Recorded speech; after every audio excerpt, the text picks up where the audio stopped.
Halo guys, welcome back to Areco Channel. Sekarang Are akan membahas 6 tips sukses membuat pangsit yang lezat, mudah, dan praktis. Tapi sebelum lanjut, jangan lupa untuk klik tombol like dan subscribe ya guys ya. Harus diakui ya guys ya, pangsit buatan restoran memang enak rasanya.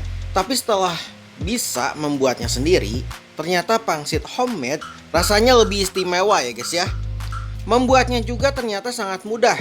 Walaupun kamu masih pemula, tapi dijamin anti gagal ya guys ya.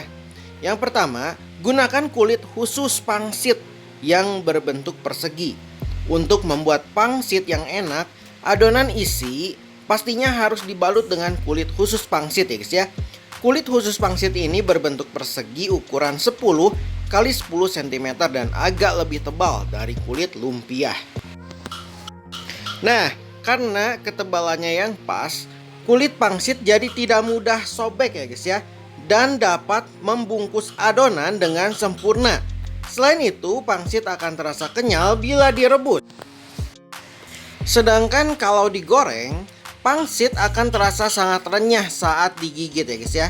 Kulit pangsit bisa kamu temukan dan beli dengan mudah di pasar atau supermarket. Kalau ingin membuatnya sendiri pun juga mudah caranya ya guys ya. Campurkan seluruh bahan, uleni adonan hingga kalis dan giling sampai dapat ketebalan yang diinginkan. Buat adonan isian dari campuran daging ayam, digiling, dan udang cincang ya guys ya.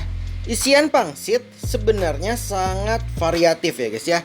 Namun yang klasik dan pasti disukai semua orang adalah isian dari campuran daging ayam giling dan udang cincang. Perpaduan kedua jenis daging ini memberikan cita rasa yang unik dan gurih. Tidak hanya itu, penggunaan daging udang pun juga membuat adonan isi terasa kenyal dan tidak kering. Kalau kamu ternyata mempunyai alergi udang ya guys ya, tidak perlu khawatir ya guys ya. Kamu bisa mengganti udang cincang dengan jamur merang atau jamur shiitake yang dicincang halus. Tambahkan tepung sagu, telur, daun bawang, dan berbagai bumbu pada adonan isi. Pada campuran daging ayam ya guys ya dan udang, tambahkan tepung sagu, telur, irisan daun bawang, dan berbagai bumbu. Bumbu yang digunakan untuk adonan isi ini adalah bawang bombay cincang, bawang putih halus, gula, lada garam, dan minyak wijen. Semua bahan dicampur dan diaduk rata hingga saling merekat ya guys ya. Untuk mencicipi dan mengkoreksi rasanya, ambil sedikit adonan dan rebus di air mendidih hingga matang. Lalu cicipi rasanya dan sesuaikan apabila belum memenuhi selera kamu ya guys ya. Setiap kulit cukup diisi dengan 1 sendok makan adonan isian. Kalau kulit pangsit sudah siap ya guys ya, adonan isi juga sudah siap. Sekarang pangsit sudah bisa dibuat. Untuk setiap kulit pangsit, kamu cukup menuangkan 1 sendok makan adonan isian saja. Jangan terlalu banyak ya guys ya, karena nanti kulit pangsit tidak bisa direkatkan atau malah sobek ya guys ya. Rekatkan kulit menggunakan putih telur dan lipat jadi bentuk segitiga.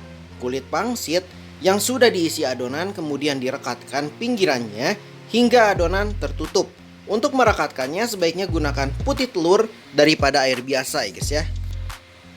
Oleskan putih telur tipis-tipis di seluruh pinggiran kulit pangsit, lalu lipat kulit menjadi bentuk segitiga dan rekatkan setiap ujungnya hingga tidak ada lubang. Ulangi sampai seluruh adonan dan kulit habis ya guys ya. Rebus atau goreng sesuai selera. Pangsit ini bisa kamu olah dengan 2 cara, yaitu rebus dan goreng. Untuk membuat pangsit rebus, rebus air kaldu dalam panci hingga mendidih ya guys ya. Kemudian masukkan pangsit ke dalam kaldu dan rebus hingga mengapung di permukaan, lalu tiriskan. Kalau kamu lebih menyukai yang garing dan renyah, pangsit bisa kamu olah dengan digoreng ya guys ya. Panaskan minyak yang cukup banyak dalam wajan dan goreng pangsit dengan metode deep fry untuk hasil renyah. Gunakan api kecil dan goreng pangsit hingga berubah warna menjadi coklat ya guys ya. Oke guys, sekian saja info dari Areco Channel. Semoga info ini bermanfaat untuk semuanya. Dan jangan lupa untuk klik tombol like dan subscribe ya guys ya. Dan see you, bye bye.